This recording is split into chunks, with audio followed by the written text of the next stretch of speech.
Good afternoon. Welcome, everybody, Southeastern Massachusetts residents, to our weekly one-hour real estate show. I'm Paul Chasse, the CEO of the Realtor Association of Southeastern Massachusetts, and I'm here with executive producer Josh Souza.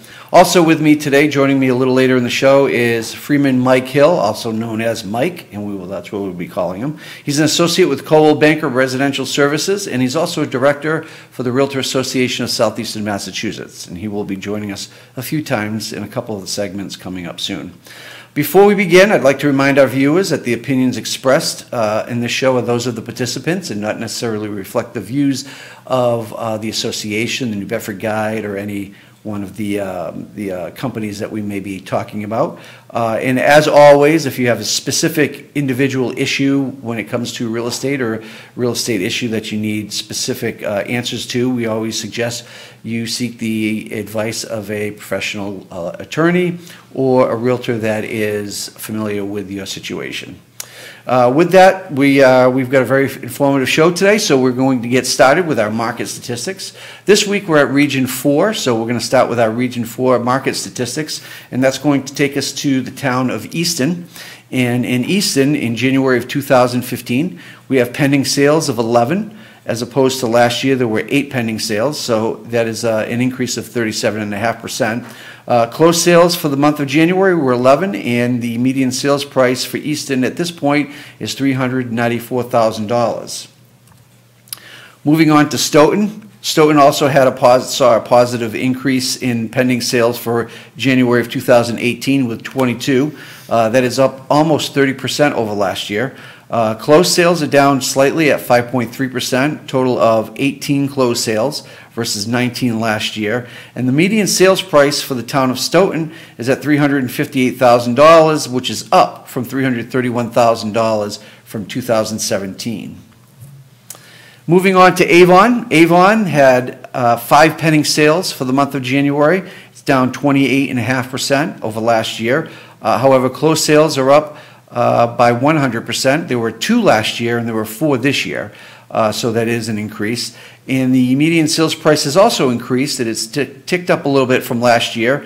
It's 3.8% increase at $399,000, $950 at this point in January of 2018.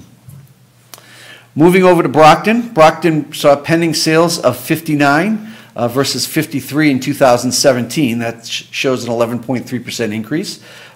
Closed sales were down for the city of Brockton by 28% over this time last year. There were 58 closed sales in the month of January, and the median sales price is $279,500, which is an increase of 9.6%. Also for the city of Brockton, which sees some condominium sales, there was a sharp increase in pending sales for January of 2018 in condominium sales. There was an 80% increase over last year, where they saw pending sales of 5 versus this year there were 9. Closed sales for the month of January, there were 5 closed sales in the condominium market, and the median sales price for condominiums in the Brockton area currently stands at $147,000, which represents nearly 11% increase over last year. West Bridgewater saw 4 pending sales for the month of January and 6 closed sales. Now, the 6 closed sales shows an increase of 20% over last year, and the median sales price for the town of West Bridgewater is $266,000, which is a decrease over last year. Moving over to East Bridgewater. East Bridgewater saw pending sales of 13, which is just about even with last year. Closed sales, however, were down just a little bit more. There were 5 closed sales versus 7 in 2017, and the average median price for the town of East Bridgewater currently stands at $325,000 for January of 2018, which represents a 19.5% increase over last year. Next, we have Bridgewater. Bridgewater saw pending sales of 14 for 2018, which is up 55% over last year. They also saw an increase in closed sales as well. Their closed sales came in at 19 for 2018 versus just 15 for 2017. That's an increase of 26.5%. And the average median sales price for the town of Bridgewater in January of 2018 is now right at $400,000. Moving over to Whitman. Whitman saw pending sales of 14, which is a very large increase over this time last year. It represents a 133% increase. Last year, there were only 6 pending sales in the month of January. And closed sales also saw a sharp rise from this time last year. Last year, there were only 4 closed sales, and in January of 2018 in the town of Whitman, there were 9, which represents a 125% increase. The median sales price for the town of Whitman at this point is $321,500, and that represents nearly 30% increase over last year. And finally, we have the town of Abington. Abington saw an increase of pending sales by 11%.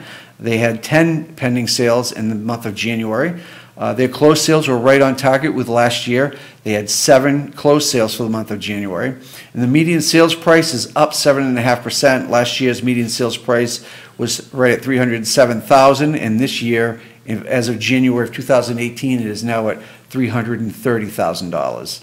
And those are your market statistics for Region 4. Next week, we're going to discuss a little bit about the economic outlook for the next year in the real estate market and nationally, and we'll also discuss a little bit about interest rates as well, so stay tuned for that. Right now, we are going to, before we move on to the next segment, which is the seller side, we're going to talk a little bit about Megan Faber. Megan is one of our sponsors of the program, and we'd like to thank Megan for that. Knowing the simple fact that purchasing or refinancing a home can be a time-consuming ordeal with most lenders who require several in-person meetings during the work hours, even before a loan can be approved, it's Megan's aim to be different. Megan strives to make every step of the process from completing the application to the closing table seamless and efficient. Megan joined Residential Mortgage Services in 2016 with a passion for helping people to realize their dream of home ownership. Specializing in a wide variety of products that aid everyone from first-time homebuyers to the more experienced investor, Megan has separated herself from the rest. So please be sure to contact Megan at RMS today for all of your mortgage needs. So we'd like to thank Megan Faber for her sponsorship of the program. We're going to move on to our next segment now, the seller side. The topic today on the seller side is choosing a listing agent. And with that, I would like to bring in our guest for this segment, and that is Mike Hill. Mike is an associate with Coldwell Banker Residential Services, and he's also director of the Realtor Association of Southeastern Massachusetts. So welcome to the show, Mike. Well, thank you for having me, Paul. So we're going to talk a little bit about choosing a listing agent today. Before we get into the questions about how we should interview a listing agent, and I think we all know that we should always interview an agent.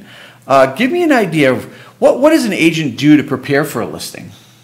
Oftentimes, if we know the property we're talking about, we'll prepare what we call a CMA. This is what we feel that the property is worth. It's mostly a generated report that it sort of breaks the ice a bit. Comparative market analysis, yes, right? Yes, CMA. I'm sorry. I'm using Realtors love the acronyms.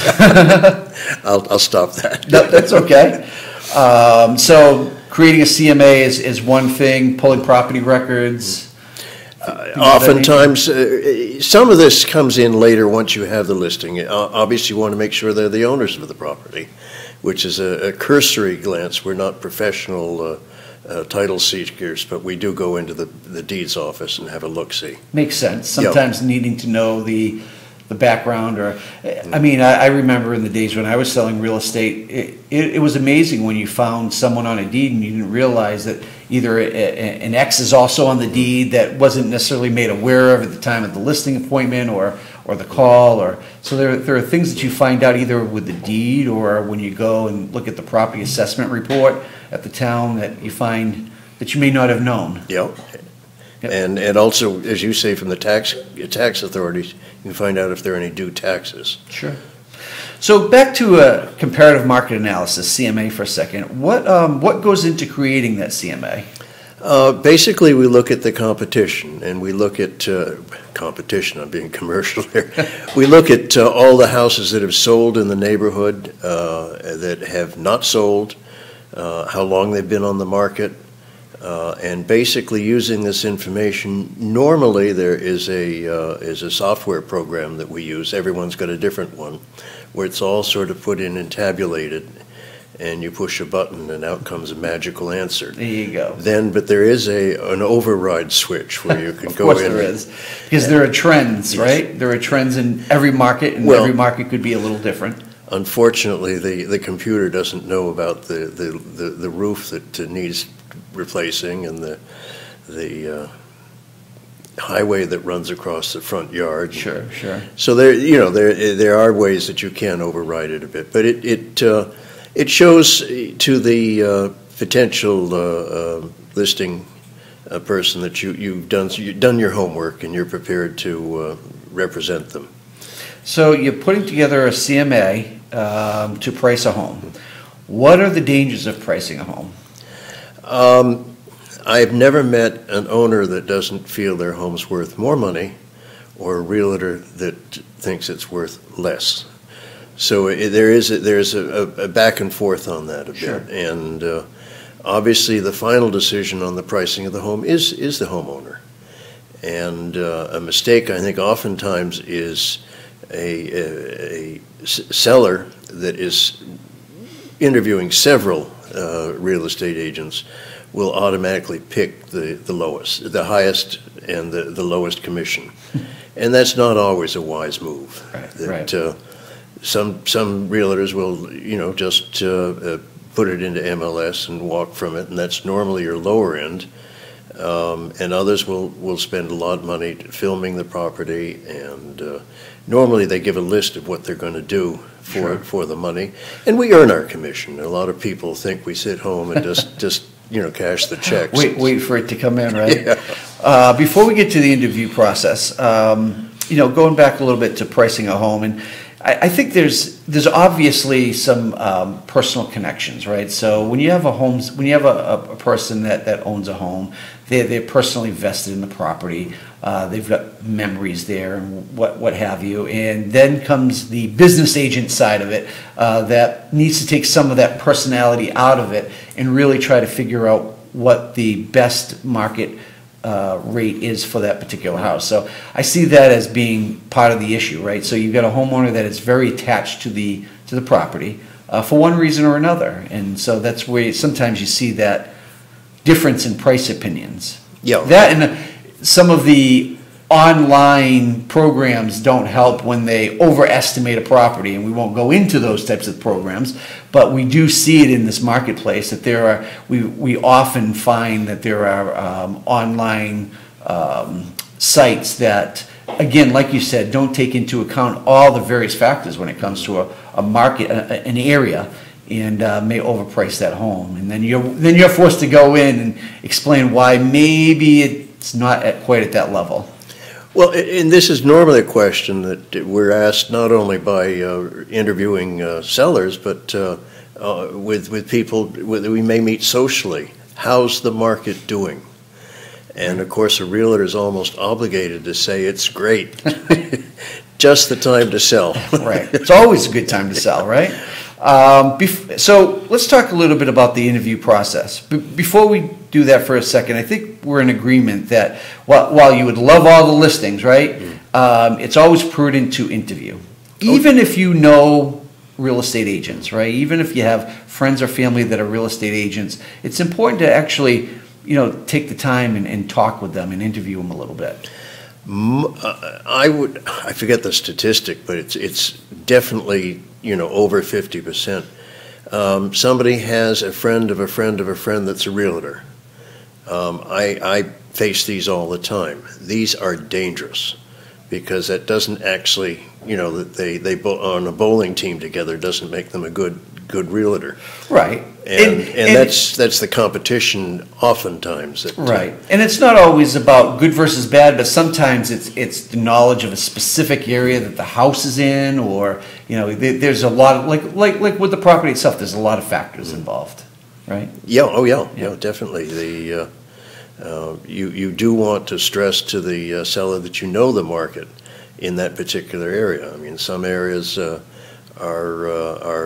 boating people want to be near the water, obviously. Fishing people want to be near fresh, or you find out whether it's fresh or saltwater fishing. Right.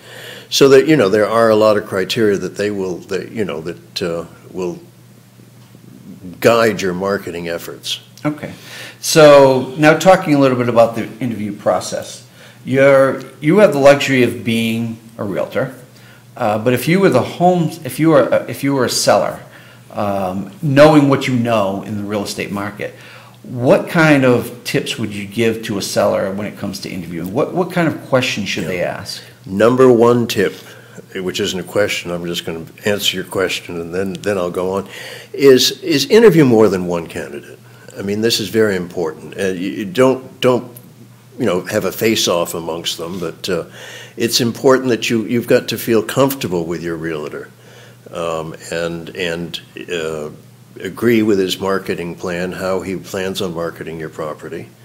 Obviously, the price will come into it, but these are features that that you definitely have to discuss with them. But in answer to your question, a personal technique I always do is try and find something in common, whether it's golf or tennis or sailing. You'll often, if somebody's a fisherman, then they love to talk about what they caught last year. Right. So it that way sort of establishes you on a personal come professional basis. Sure. When it comes to marketing, a good question to ask, right? I mean, what exactly? Because I mean, there are different levels of marketing depending on. Obviously, you're going to spend a certain amount of money for a certain size house or a certain price range of a house. You may need to go outside the area for super high-end markets versus certain areas that'll fit more with the market that you're in. Well, we are along the coast here. We have two markets. We have a second home market or a resort home, and that's basically people come for the summer and maybe the occasional weekend in the winter. Other people, of course, like ourselves, we live here, and we're here year-round, except for those of us that can afford Florida in the winter. So second market homes may be marketed a little bit differently than, well, city. A good example is if I'm selling a house, a waterfront home on the south coast here, I'll mention how accessible we are to the highways, and there are no bridges. Now, if I cross over and market a house on Cape Cod, I don't mention the bridges. Right.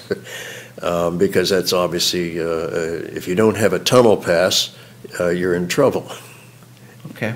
So what other questions should you ask? One that I think of sometimes is important is what are your office policies when it comes to co-broking, and do you put in multiple listing service, and how do you handle that type of, because it's important. I think nowadays, every realtors work together on not only listing but selling properties all over, and you're always looking for, and this kind of, it's a question but it's also an answer.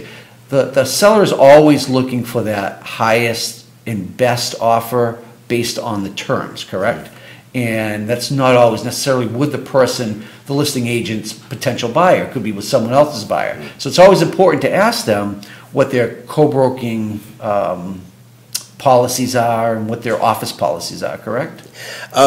Yes, and this has recently come out where if a lot of listing agents will not share a commission. They'll discount it a point or half a point. And this is a good question to ask them. Do you share commissions, or what are you going to pay? It is laid out on the agreement that you're eventually going to sign. But sometimes that's too late. You've already made your mind up. So It's a good question. And different companies have different listing agreements, definitely. Which is also a good point. So something that maybe you want to consider, if I'm the seller and I'm interviewing 3 different prospects, maybe I ask for a copy of that listing agreement before I make a decision on what I'm going to do. There are some, obviously there are standard forms. But even if a lawyer gets involved, they'll always add a couple of extra bits so they can charge for it. But, The world loves Listen, lawyers. we love our attorneys, though. They do a good job for us. Oh, yes, they protect the clients very well. That's one of the first things that a realtor will. We're not allowed to practice law. Right. They're allowed to practice real estate, but that's a one-way street there. But it is important that you, if you're getting legal questions, to say that you're not allowed to, under law, you're not allowed to practice law. You have a working knowledge of some of the ins and outs of it, but you really should contact an attorney. So you're right, Paul. So another thing that a lot of folks don't ask, but I found with some experience that it's a good question to ask, is what is your, first of all, do you have any planned vacations? Are you going away for long weekends? Not that a seller should hinge their decision on if a realtor should be able to go on vacation or not, but more so what kind of coverage they have. So it's something that doesn't come up a lot of times in an interview process, but really should, at the very least when you're signing an agreement, so that way a seller's not caught off guard. Hey, I didn't realize 3 weeks ago, 3 weeks later, that you were going away for a week. And a lot of that could be put at ease if they know what the backup plan is.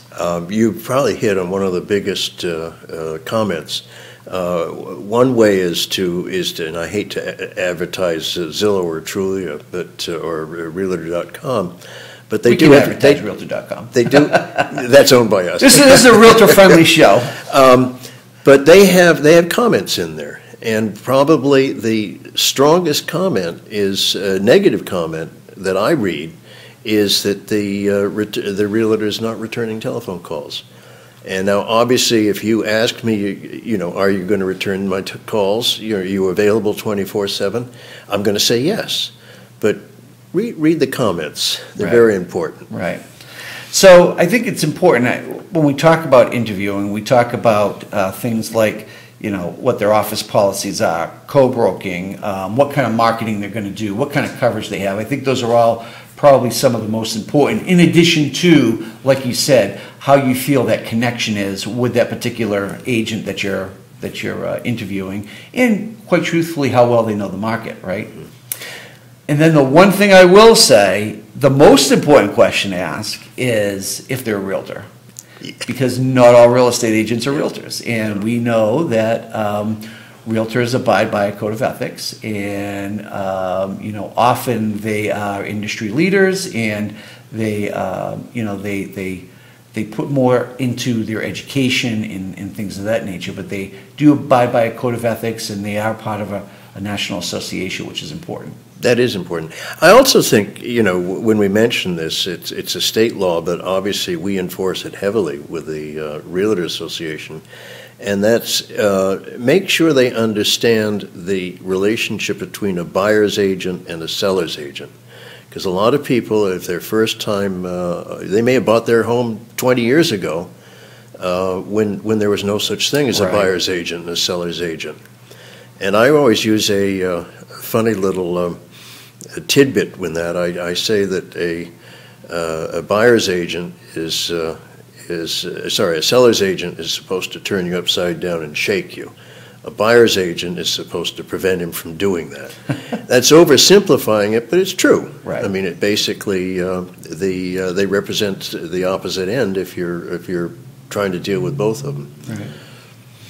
So interviewing is important, and the CMA is important in coming to a decision together. No matter who you decide to hire, is coming to that decision together on the price is going to be important as well. Yeah. Normally, there's a walk through the property, and that sometimes is revealing that one of the problems a realtor will have on the walkthrough is you'll see just all sorts of things on counters and half coming out of drawer tops and pictures just loaded on walls, and obviously the barer the better it's going to photograph, and it sometimes is a real stumbling block for us to say. So the interview process is not only about interviewing, but sometimes it's also about a walkthrough and having the seller and show interest if you're going around. I mean, it's important. If you just sort of say, "Oh, that's nice," as you enter every room, it's not going to work. Well, that's a little bit about choosing a listing agent, our seller side segment today with Mike Hill. Mike will be back in a couple of minutes. Well, actually, not even a couple of minutes, I think, with our next segment. But before that, we have a quick Realtor video that we'd like to show.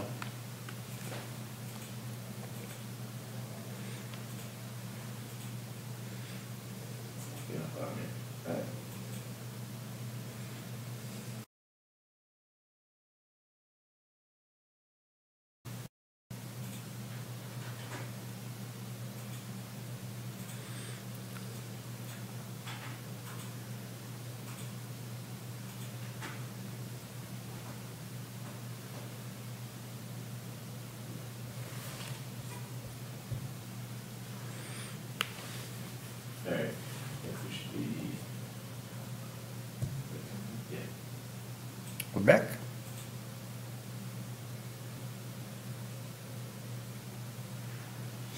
And we're back. Some technical difficulties, but we're back in the game and ready to go.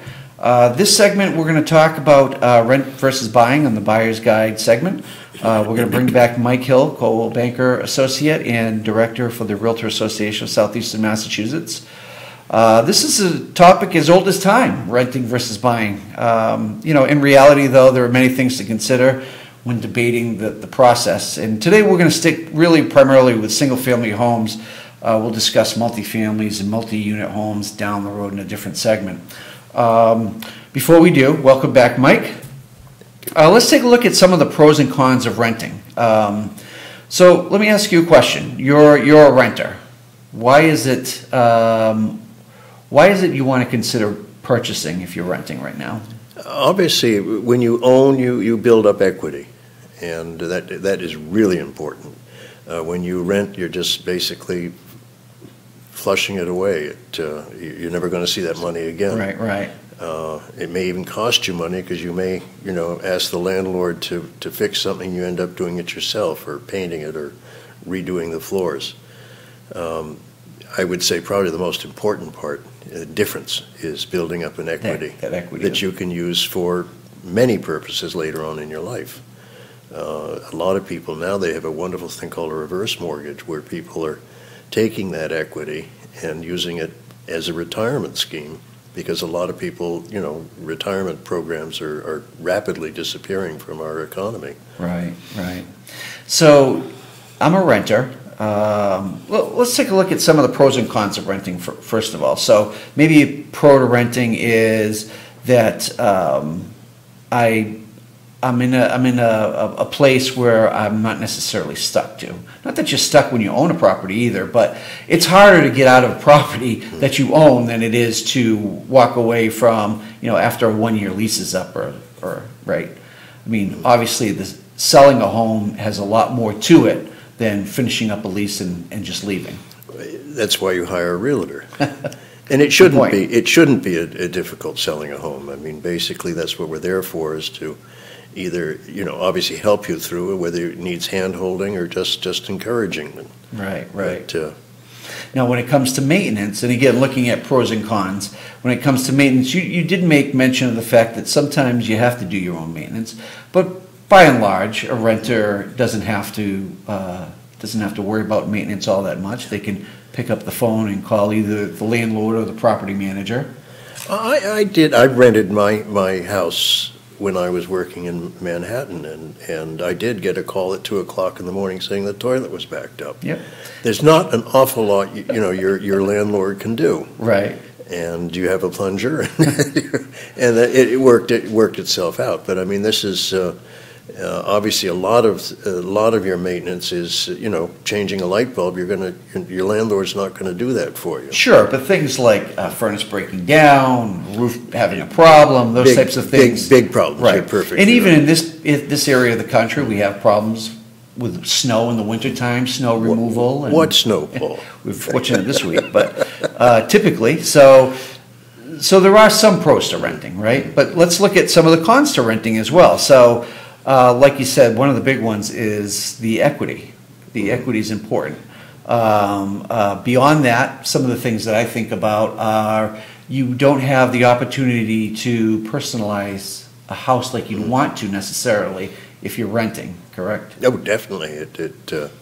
Hanging those pictures could be very expensive if you mess up the walls. Right, and I mean, you can, most often times the landlord will allow you to paint, but that about goes to the end of what you're allowed to do. Not to mention, you certainly don't want to put in a whole lot of money into a place that you don't ultimately own to begin with. No, that's definitely true. So what other things, what other opportunities are there when you buy a house? The first thing I think of is pets.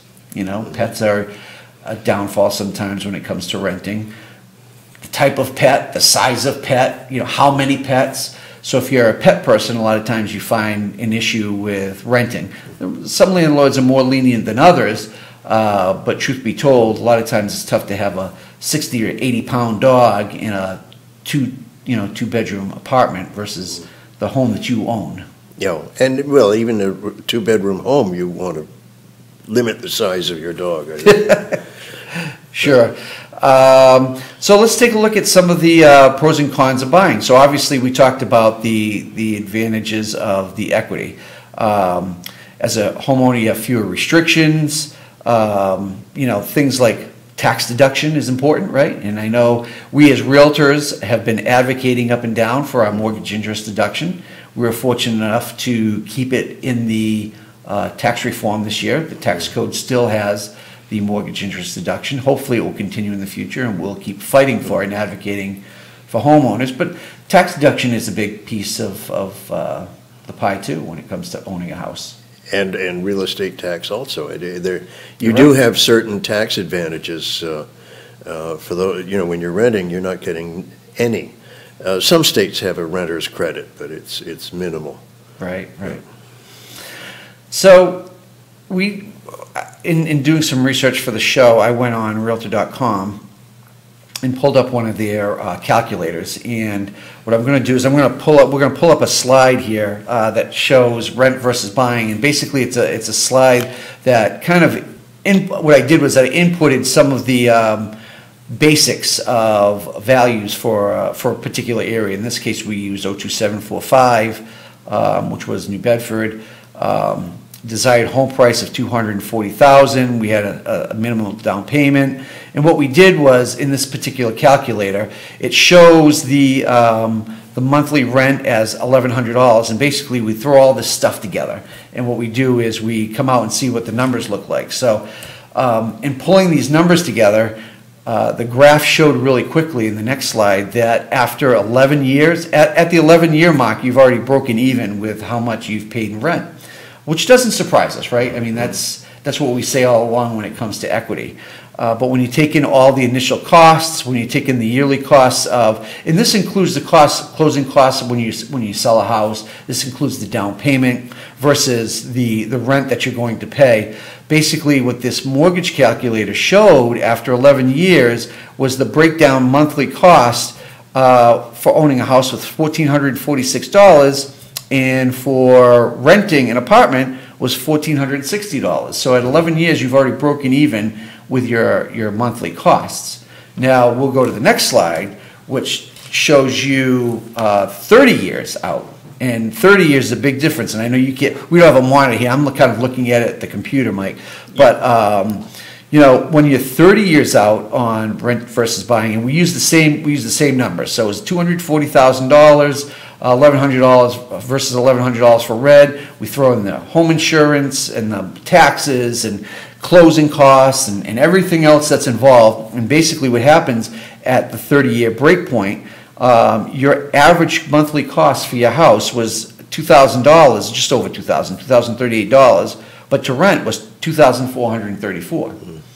And that takes into consideration, like you said, the equity, which is really the biggest piece to this whole puzzle. Well, a lot of people they have that wall saying, I don't have the down payment. And this is a very serious bridge for a lot of people to stop them. And there are all sorts of programs, which we won't go into, but there are all sorts of programs that will cut down that initial investment. It used to be written in stone that it was 30% down, or 20%. That's no longer true.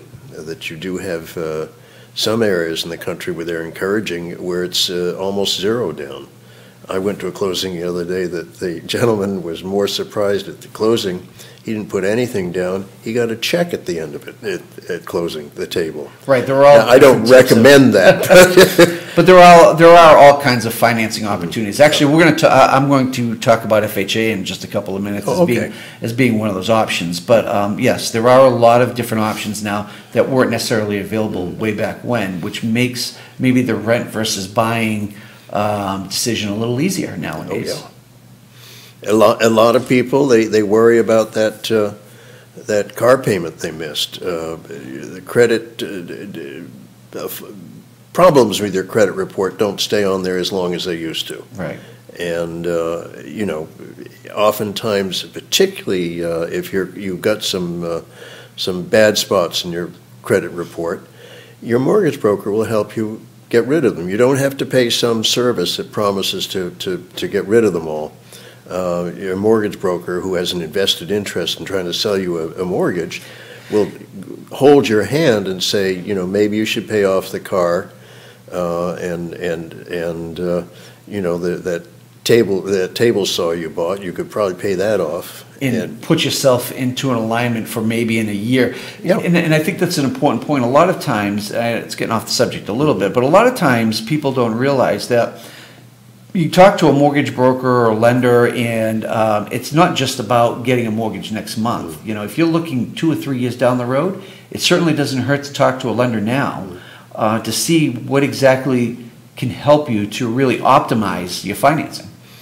And if I can add, now we're really off the subject.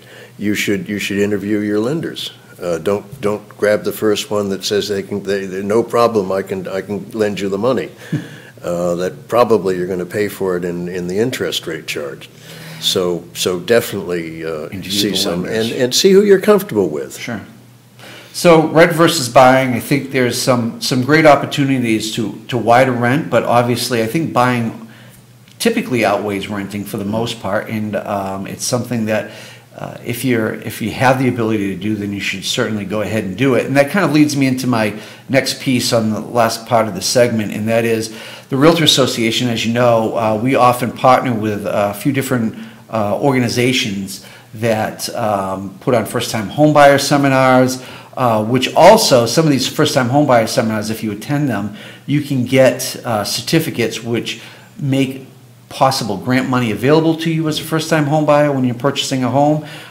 So I think we have a couple of slides about some programs that we partner with, one being Pro Homes Inc., and they service the greater Taunton area, the greater Attleboro area through the Bridgewaters. They can be reached at 508-821-2514, or you can email them at info@prohomeinc.org. They are a great resource for first-time home buyers. And we also partner with the City of New Bedford and New Bedford's Department of Planning, Housing, and Community Development. As a matter of fact, we have a first-time home buyer seminar coming up next month at the association in partnership with them. And they can be reached at 508-979-1500.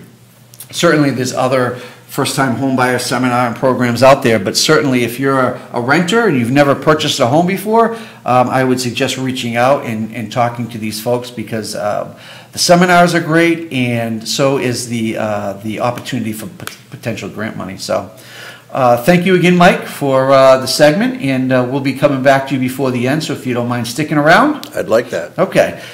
Before we get on to our next segment, I'd like to once again say thank you to Megan Faber. Megan is our sponsor for the real estate show today. Accessibility, dedication, and the use of modern technology have been the cornerstone of Megan's success. By utilizing modern technology, from the online application, to uploading documents to secure e-portal and using electronic disclosures, you can be in your new home or benefiting from your refinance quicker than once imaginable. Meeting face-to-face is always an option, but Megan also believes that if you're running around with your realtor or stuck at work, finding time to meet with your lender may be a time of inconvenience. And she has an open door policy coupled with strong communication skills, and she can cater to her clients hands-on through a lot of different electronic functions. So that makes it a lot easier and a lot quicker to hear the magic words like clear to close. Contact Megan for more information or to begin the mortgage process. And again, Megan Faber is with RMS Mortgage. So be sure to contact Megan if you would like to purchase your home and you're looking for a mortgage. We're going to move on to our next segment now. This segment is called Investor Talk, and today we're going to talk a little bit about real estate investment niches. Like every other business that are out there, when you can find a niche in a marketplace, it certainly can prove to be profitable. And when I was coming up with this particular segment, I did some research, and I came across a gentleman by the name of Chad Carlson. He does a lot of real estate investing, and he's got a blog online that he had on about 35 different types of real estate niches. And we're not going to go through 35 real estate niches today, but I pulled out a few of them, and I thought it was an interesting blog, and I'd like to quickly glance through some of those top real estate investing opportunities for you to be aware of. So, the first one is always the single-family home. And flips are always a good thing as long as you know what you're doing. So what I would say was when it comes to flips, you want to make sure, there's a couple things you want to make sure of. First of all, you have to understand the market like you would any other time that you're trying to buy or sell a home. But it's also good to have that network of contractors and folks that can help you flip that home not only quickly but more inexpensively.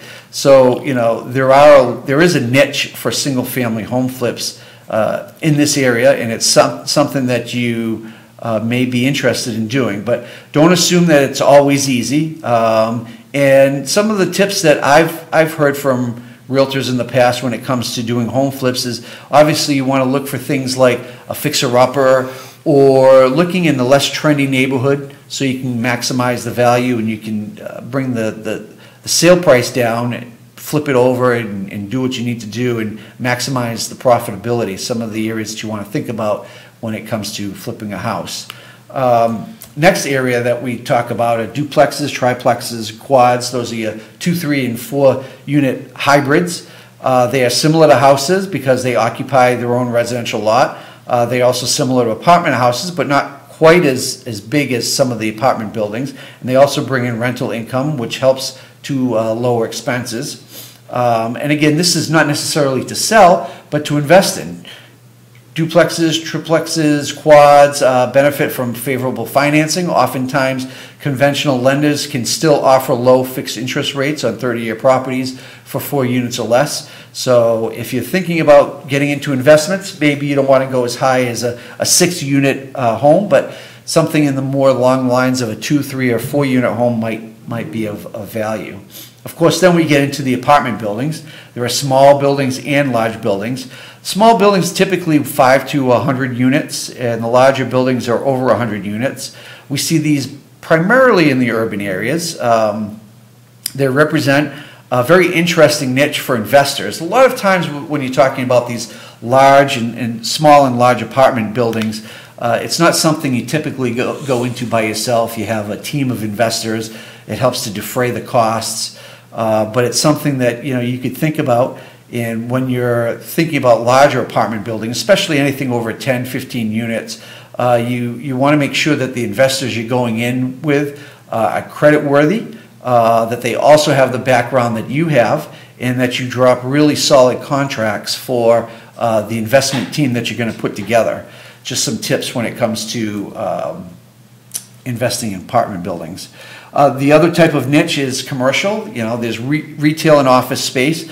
And typically with commercial, retail, and office space, what a lot of people don't realize are your large companies like Walgreens, CVS, your Lowe's or retail places like that don't actually own the property. They rent the property, typically leasing 15 to 20-year leases. And a lot of times there are real estate developers and there are people that go into purchasing retail and office space, and what they do is they build it to suit. That's why a lot of times you see the signs built to suit. They build to suit on these particular locations for leases that are 15 or 20 years long. Again, these sometimes can require investment teams. It could be hard to come up with a down payment in and of yourself to be able to do these types of things, but there are a lot of advantages to a commercial, either retail or office niche. The other area that we see popping up over the last 10 or 15 years is self-storage units as well. So that's another commercial niche that you may want to think about that's becoming widely more popular. Of course, there's always land, and a lot of folks don't think of land as necessarily a real estate opportunity, but land is bought and sold quickly as our home flips, and it doesn't always, it all depends on the area like everything else, but it can pay off. And of course, purchasing land and building a home, again, if you're familiar with developers or contractors, could also be a very profitable flip as well. The first link to purchasing land in different angle that you want to think about is cash flow. So when you purchase land, a lot of times you're purchasing with a mortgage that's a bit different than a building with a home that's on the land. So if you're going to think about investing in land, what you're going to want to do is actually talk to a lender right in the beginning, in the early stages of the investment, because land mortgages are quite different in the way they are structured than a piece of property with a home on it. Moving on, some other real estate niches that are out there. Pre-foreclosure and short sales. These can provide opportunities for real estate investors, property owners that fall behind on their mortgage payments. Eventually the lender begins to take legal action, and a lot of times the property goes into what's called pre-foreclosure. Or if it hasn't gone into pre-foreclosure, but the seller realizes that they can no longer afford the house, they'll work on what's called a short sale. The ironic thing about a short sale, and if you're in the industry, you'll know there's nothing short about a short sale. However, there are advantages and there are some opportunities at profits on pre-foreclosures and short sales. And not only does it help to take a home and flip it, but it also provides an opportunity for a seller that can't get out of their mortgage to maybe be able to settle up with a bank and not have to go into foreclosure or bankruptcy. So there's positive effects for not only the real estate investor, but also for the seller themselves. Another type of niche is bank and REO property, and that is once the bank has foreclosed on a property, oftentimes the bank sits on the property for a while, and there are always bank-owned properties pretty much in every marketplace out there. And these can be profitable as well. So a lot of times you can, with some due diligence, go to the banks and find out what types of properties are available. You could also do that by going to the Registry of Deeds. Sometimes the city and town halls will have that information as well. Research some of the bank-owned properties and then reach out to these banks. It's not always an easy thing to do. REO properties can be difficult, especially the larger the bank, because of the different department heads you have to go through. But there is certainly some profit to be made in finding these bank-owned properties, finding the particular person that you need to talk with and working out an investment deal where you can flip the home. Another type of real estate niche, burned out landlords. I thought this one was an interesting one on the blog. So what are burned out landlords? Those are landlords that have been dealing with tenants that have been very difficult, or they're just at the point where they just don't want to do multifamily units anymore. And sometimes when you talk to landlords and you find that they're in that place where they've decided that they're ready to sell, you can often work out a good deal with them. Sometimes you don't even have to purchase the property. Sometimes you can do a mortgage assumption of some sort, or work to take over the property and be a property manager for 3 to 5 years and build up an equity within that property that you can use as a down payment with an agreement with the seller, and then eventually purchase the property. So there are opportunities out there with landlords that no longer want to own these properties, and it's just another area that you may want to look at when you're investing. Another area is estates and probates, and unfortunately one of the facts of life are that people do pass away, and people that do pass away also own real estate, and a lot of times their heirs must decide what to do with the property. Liquidating the property instead of keeping it is what happens often, especially in probates where there's a lot of family members. So this can sometimes prevent opportunities for investors to put in an offer of some sort. Offering the services of purchasing the real estate from the heirs can be a profitable niche, and there are a lot of investors out there that look in the estates and probate section, kind of like what they do when they search out towns. Like I said before, and search out REO properties, you can go to the probate court and find what's going on in your local marketplace, and sometimes that offers an interesting investment type of niche. There's also fire and water damage. So you have a homeowner that has recently gone through a fire issue or a significant water damage issue. A lot of times we think that there's automatic insurance on the property, but the fact is if an owner doesn't have a mortgage on the property, sometimes we find that there's actually no insurance on the property.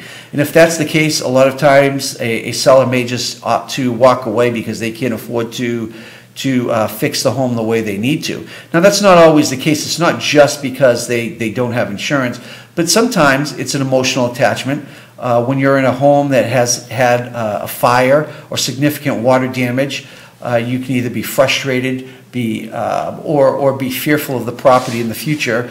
And again, those are people that are going to look to sell. And not that you're trying to make a profit on them, but the point is that you have a seller with an opportunity that would like to sell, and if you're an investor that makes a reasonable offer on the property, sometimes it helps the seller to get out of a situation that they don't want to be in any longer, that makes it hard to market, and you essentially take that and turn it into a flip. So that's more of a home flip from the fire and water damage. So there are a lot of investors that work solely in those types of areas as well. It's just another niche to the real estate investment field. And then there are also code violations. Oftentimes what you'll find, we'll lump like code violations and we'll lump, let's say, tax liens all together. Not that it's the same type of thing, but it's all got to do with cities. So when you have sellers that have problems with violations with city code, constant city code violations that they can't afford to keep up with any longer, or they have tax liens on their property that they can't afford to keep up with any longer, instead of walking away from it and really causing problems with credit and things of that nature and back taxes, a lot of times a real estate investor will come in, will talk to these folks, and will right the ship, so to speak. So there are opportunities and there are niches in the area of tax liens and codes where you can go in and take that property and pay off what needs to be paid off and flip it back on the market and profit from that. Another area, we talked a little bit about probate, but another area is also divorce situations. Obviously, divorce situations are not always pleasant as well, but provide an opportunity. And there are some real estate investment folks out there that, like probate, deal specifically with divorce situations. And they can take those homes, and again, it's all about flipping the house and making that situation for a seller a little bit easier, but at the same time being able to profit out of the situation itself. And probate, along with divorces, are one way to do that. So there are different niches, and the point, I guess, to the whole segment is that if you're looking to be a real estate investor, you're looking to profit from real estate other than buying and selling, listing homes for sale, there are a lot of different niches that you can go into when it comes to real estate. The one thing I would say is that you want to just be very careful that when you're going into these properties that you do extensive homework. For whatever reason the property is available, whether it be bank owned, whether it be a probate, whether it be divorce, whether it be tax lien, whether it be fire damage. You really want to make sure you do your homework on the property, make sure that the deeds are in order, make sure that the city and the regulations are all being met to what you need to do in order to flip the property. But if you do that and you have some relative expertise of the marketplace that you're dealing with, niches can be highly profitable when it comes to real estate. So that's our investor talk for today. There again, like I said, if you had more curiosity about that, you could check out Chad Carlson's blog. I think you just Google Chad Carlson online. He's a real estate investor, and his blog will come up with the different types of niches. I think there were 35 in all. We were just highlighting a few of them today to talk about in our Investor Talk segment. Up next, we'll be talking a little bit more about financing. We're going to talk about FHA loans, and we're going to explain a little bit more about what the FHA loan process is. But first, we'll have this brief realtor video that we'd like to show. The American dream. It's more than tank tops, fireworks, and high cholesterol. It's all that stuff in a house that you own. Because home ownership, that's as American as ditching the metric system. You think we put men on the moon so future generations could say, buying a house seems hard? We don't think so. So we won't rest until we fulfill your domestic destiny. I mean, we'll sleep, but not that soundly.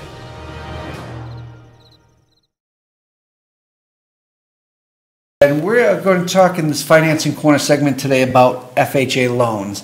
FHA loans are one of the most common loans around, and they are used widely. We talked about it a little bit earlier with Mike when it comes to first-time home buyers. But I want to talk a little bit today about what an FHA loan is. And again, in the real estate industry, we're known for our acronyms. So what does FHA even stand for? Well, FHA is Federal Housing Administration, and an FHA loan is not a loan by the federal government, but what it is, it's given out by banks and mortgage lenders, and it's insured by the federal government. Some background about the FHA loan. It was created in response to the foreclosure crisis and defaults in the early 1930s. And basically what happened was the federal government decided to provide mortgage lenders with adequate insurance, to help stimulate the market overall and to help mortgage lenders with the making of loans accessible for people with either not stellar credit or lower down payments. Essentially, the federal government, what they did was they came in and they insured these loans, so they called FHA approved loans, in order to reduce the risk of loss if the borrower decides to default to the mortgage company. A little bit of background about where FHA loans came from. So, what do we talk about when we talk about FHA loans? Why are they good for first-time home buyers? And it's not just first-time home buyers, but why are they good for a lot of home buyers? And that's because typically FHA loans are provided with low down payments, low closing costs, and typically have easier credit qualifications as well. Let's take a look a little bit at the specifics of an FHA mortgage. For borrowers interested in in purchasing a home with FHA loan, the down payment is typically around 3.5% with a FICO score of about 580 or higher. However, having a credit score lower than 580 doesn't automatically disqualify you. It may just mean a larger down payment, or the situation may need to be a little bit different. The credit score is just one area, as well as the down payment, of the requirements of FHA loans. There are other requirements for FHA loans, and let's look at a couple of those requirements as stipulated by the Federal Housing Administration.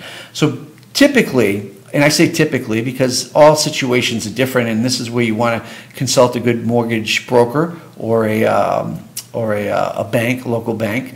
The FHA loan, typically borrowers need a steady employment history. So this is not typically one that is easy to obtain a loan on if you're an independent contractor or if you're self-employed.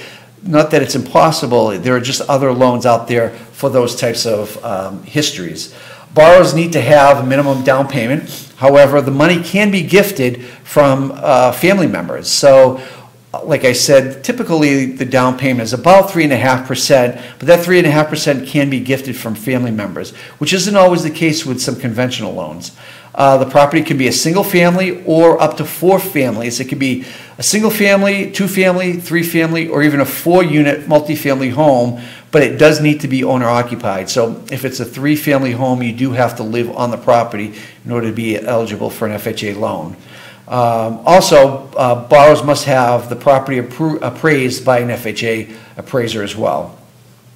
A couple of things about ratios when it comes to FHA loans. So the borrower's front-end ratio, that's the ratio when you're talking about mortgage payments plus HOA fees, which are home occupied administration fees if you're doing a condo. When you throw in property taxes, mortgage insurance, homeowners insurance, that type of thing, the front end ratio really should be about 31% of your gross income, typically. Now, you can maybe get that up to about 40%, but it all depends on your situation. Again, that's something that you want to talk to your mortgage broker about. On the back end ratio, is the mortgage plus all of your monthly debt, credit card payments, student loans, anything that you owe with your mortgage should really be less than about 43% of your gross income. So that kind of gives you an idea based on what your total gross income is and what you can qualify for an FHA mortgage. Should be somewhere around the area of 43% or less of your complete gross income. Again, there are exceptions to that, and if you talk to your mortgage lender or bank, there may be some situations where you can, make some kind of, you can find some way of tailoring that FHA loan if you don't necessarily meet that criteria. Now, we did talk a little bit about the minimum scores of being a FICO score being about 580. That's not to say that if you have a score less than 580 that you're not eligible for an FHA loan. There are borrowers with scores from 500 to 579 that can qualify, again, depending on the steady employment history. It may require as much as a 10% down payment, things that are needed for an FHA loan with a little bit less credit worthiness to it. Again, it's a case-by-case basis, something that you definitely want to talk to an FHA qualified lender about. Typically, borrowers must be 2 years out of bankruptcy. So when you're talking about bankruptcy, if you had filed for bankruptcy, you need about 2 years or so at the minimum in order to be eligible for an FHA loan. And you also obviously have to have reestablished good credit. Now, exceptions can be made in bankruptcy experiences depending on what the circumstances are to the bankruptcy, and again, how well you have responded within the bankruptcy time periods and the subsequent time period after the bankruptcy. And the same thing holds true for foreclosures as well. Typically, borrowers must be out of foreclosures for a minimum of 3 years and have established good credit. Exceptions again can be made, and again, exceptions are depending on extenuating circumstances because of the foreclosure situation. I mean, one case could be you had lost your job, couldn't find another job, and subsequently went into foreclosure. That was 1.5 years ago, and now you have a full-time job, you're doing well, you've established a credit worthiness over that 1.5 years. That might make you eligible to forego that 3-year period. Again, something that you want to talk to a mortgage broker about. Other areas that you want to talk about when it comes to an FHA loan, finally, the property must meet certain minimum standards at the appraisal and an inspection. So appraisals and inspections do come into play when it comes to FHA loans, but they are typically not only good for first-time home buyers, but they are good for many types of home buyers. I think, like we've discussed before, particularly folks that can't afford the larger down payment, which we find more and more of now. Now, FHA loans are not only for first-time home buyers or for just a person purchasing a home, but there are also other FHA mortgages that are out there, like FHA reverse mortgages. And I know that Mike touched upon this a little bit. We're not going to go into it much today, but just knowing that reverse mortgages are also backed by FHA. And basically, a reverse mortgage are for seniors that are 62 years or older. They own their home outright, or they have very little debt left on their home, and they're looking to remain in their house. So, reverse mortgage it does exactly what it says. It allows you to remortgage the house, but stay in it and be able to make improvements to the property or use it as a retirement retirement savings type of thing after you retire. So a lot of reverse mortgages are FHA backed as well. There are other FHA loans as well. There's an FHA energy efficient mortgage, which allows you to include the cost of energy upgrades and improvements to a home. So if you're looking to take a home and you're looking to make energy improvements to it, you can purchase it. You can get an FHA energy efficiency mortgage. The other mortgage that's available with FHA are FHA mortgages for mobile homes or factory home built homes. So, it's not necessarily the stick-built home that is eligible for FHA loans. You can purchase a mobile home, whether it be on private land or even in a mobile home park. You can be eligible for FHA mortgages with those types of purchases as well. As you can see, the FHA loan can provide many opportunities to many different types of buyers, but it also can come with many stipulations. So it's important to reach out to an FHA qualified mortgage broker or bank, local bank, when it comes to FHA and learning more about the FHA loan. But I would definitely look into it specifically if you're a first-time home buyer, you have very little credit, or your FICO scores are not necessarily as high as they need to be for a conventional loan. That's a little bit about FHA loans. We will be back in just a minute with our next segment, which is Friday Flash Round. We're going to discuss flood insurance. But before we do that, I would like to, again, one more time, I'd like to thank our sponsor, Megan Faber from RMS Mortgage. Again, knowing the simple fact that purchasing or refinancing a home can be a time-consuming ordeal, with most lenders who require several in-person meetings during the work hours can be approved. And Megan's just not like that. She is completely different. She strives to make every step of the process, from completing the application to the closing table, seamless and efficient. Megan also believes in doing a lot of things electronically. So if you're into electronic documents and you don't necessarily have the time to put a lot of in-person meetings into place, certainly Megan is the person for you. She has separated herself from the rest of the competition, so be sure to contact Megan Faber at RMS Mortgage today for all of your mortgage needs. And again, thank you to Megan for sponsoring our show. So that's going to bring us to our last segment today. It's our Friday Flash Round. And today's topic is flood insurance. Flood insurance has become quite a timely topic, specifically in Massachusetts over the last several months because of a lot of the storms we've had, but certainly around the world and some of the disasters we've seen over the last year in hurricanes in Texas and Florida and Puerto Rico. Flood insurance is a very big and important factor when it comes to a lot of real estate. So for this segment, I'd like to bring Mike back in. Mike Hill, he's an associate with Coldwell Residential Services. He's also a director for the Realtor Association of Southeastern Massachusetts. So welcome back in, Mike, to our final segment of the day. So flood insurance can be a scary topic, right, for those who live near the ocean.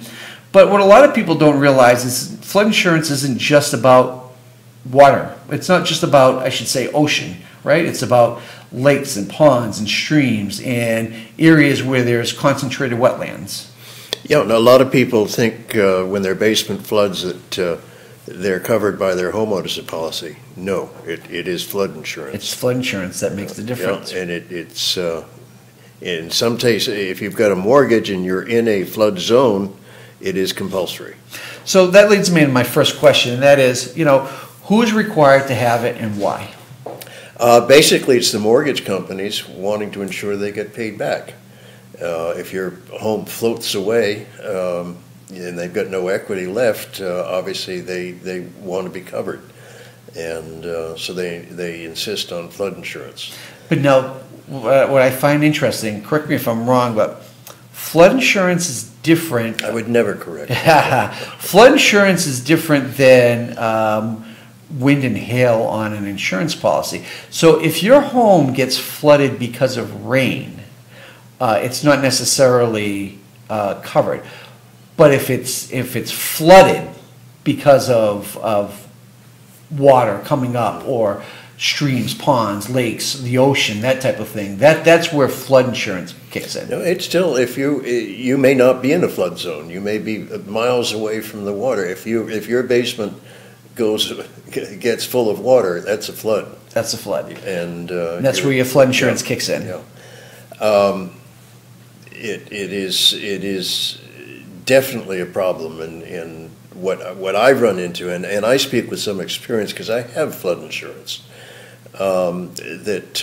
It is just it seems like I've owned my home since '91, and I guess I've owed money on it and required flood insurance maybe mid-'90s, and I kept getting what they call an elevation certificate.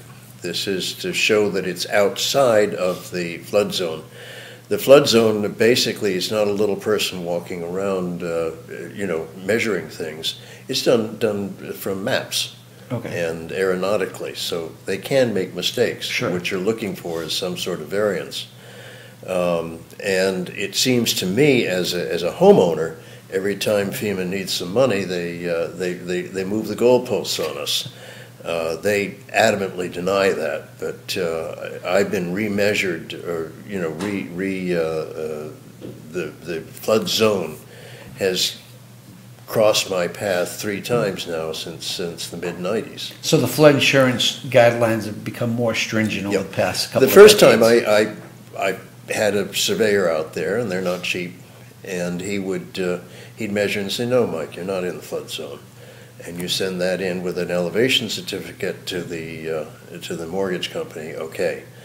And then guess So what? it's the mortgage company that makes that decision. Oh yes, yeah, and that's basically covering their investment in the property.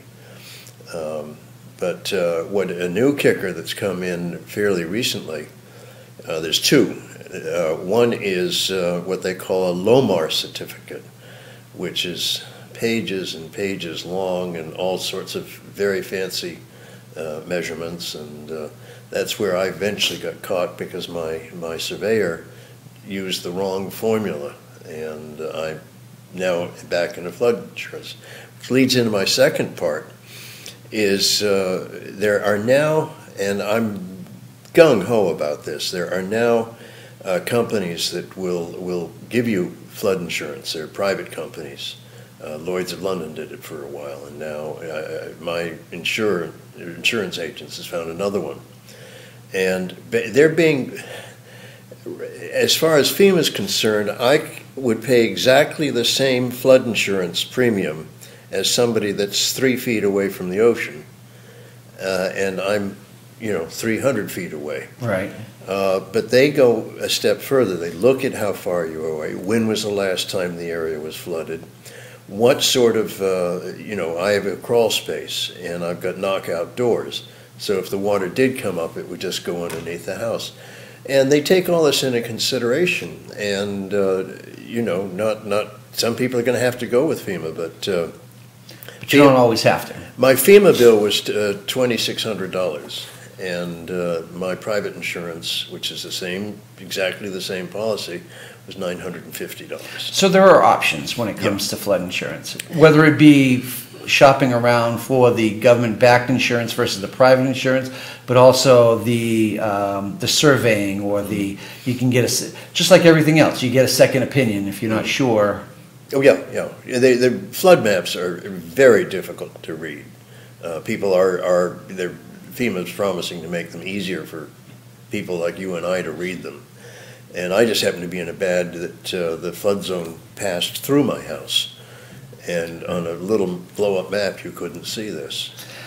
So I'm going to get a mortgage, and it's in a flood zone.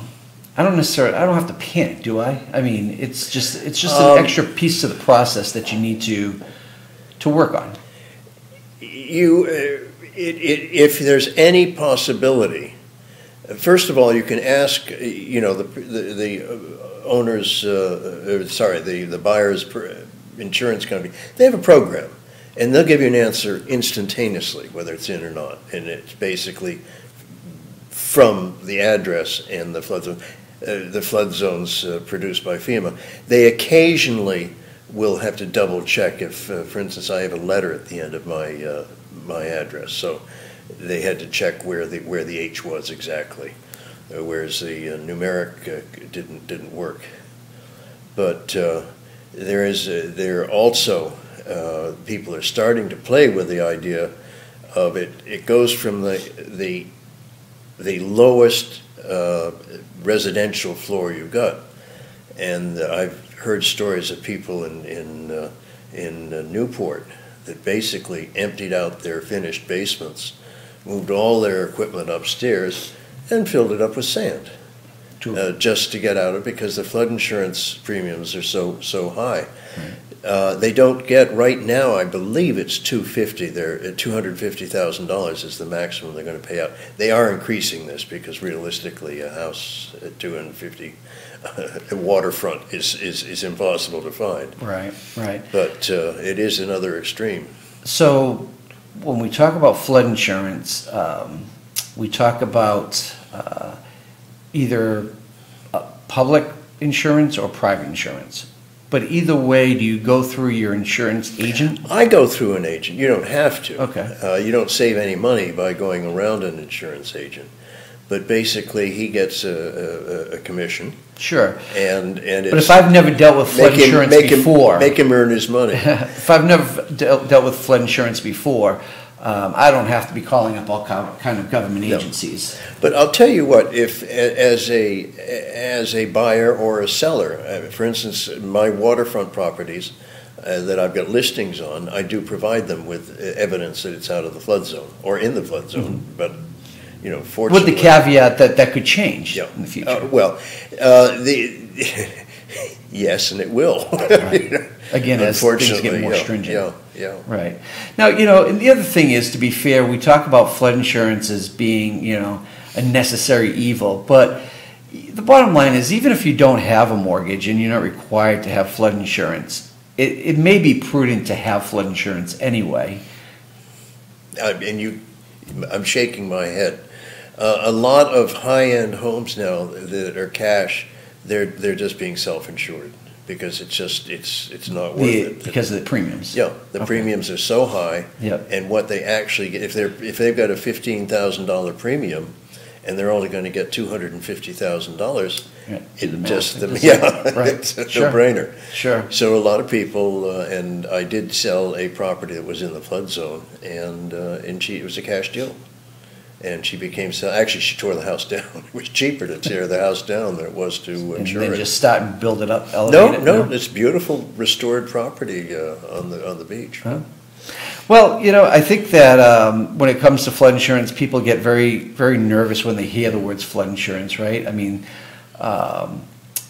when it comes to the federal government, they've kind of been playing around with flood insurance for the last few years. We've gone through periods of no coverage, then extensions, and then we see premiums spike and then come back down. And I mean, being on the directors of the Realtor Association, that we fight all the time for flood insurance and with the federal government about how to do it, how we can maintain some kind of appropriate premiums,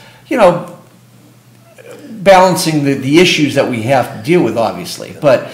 It's something that the Realtor Association does all the time, and we continue. As a matter of fact, there's another flood insurance deadline coming up at the end of March that we need to get an extension on, because basically, if we don't have that extension, what happens?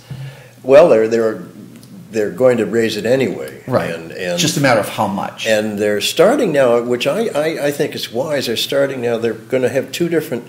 If you've got a new home, which is obviously more solid construction, the flood insurance will go up at a lesser rate than if it's an old home. Unfortunately, in New England, we've got a lot of old homes that are waterfront, and we're not necessarily going to profit from this. Right. But my feeling is if you're sitting on in the Carolina where your house gets removed every storm they have, that should have a higher premium than somebody that. Water, even the hurricane of 38 came nowhere close to my house. Right. So also we both forgot to tell, the Massachusetts Association of Realtors has come out with a form advising when we sell a house in what, even a marginal flood zone, that we give to the, disclosing that it is their responsibility to check and do due diligence in finding whether they're going to be in the flood zone. Right, because again, and it could change. The situation could change down the road for a seller, so they have to just be prepared for that. Yep. So, just kind of summarizing, when it comes to flood insurance, you don't necessarily have to take the initial quote for what it is. You can, have the land surveyed or the elevation certificate, as you were talking about. There are possibilities of not just public flood insurance, but also maybe private investment flood insurance that might be a little bit more inexpensive as well. Oh, a lot more expensive. So there are options when it comes to flood insurance, whether it be surveying the land or going through an insurance agent. You should always look at more than one option, right? Yes, you're right on the money. And for more information, if you want more information on flood insurance itself, the federal government has a website at FEMA. It's www.fema.gov/national-flood-insurance-program. Probably easier just to go to Google and type in FEMA flood insurance, and the only thing you want to make sure of is make sure you go to the FEMA.gov site. That's really where you want to get your valuable flood insurance information. Well, thank you, Mike. I appreciate your help in joining us on the program today. Thank you for having me. Mike Hill with Coldwell Banker Residential Services. He's also a director with the Realtor Association of Southeastern Massachusetts. And that's about it for our show today. We're going to wrap up this afternoon, and we'll say goodbye. Next week, we're going to talk a little bit, like I said earlier, about real estate outlook for 2018. We're also going to talk a little bit about the interest rate trends for the next 12 to 18 months.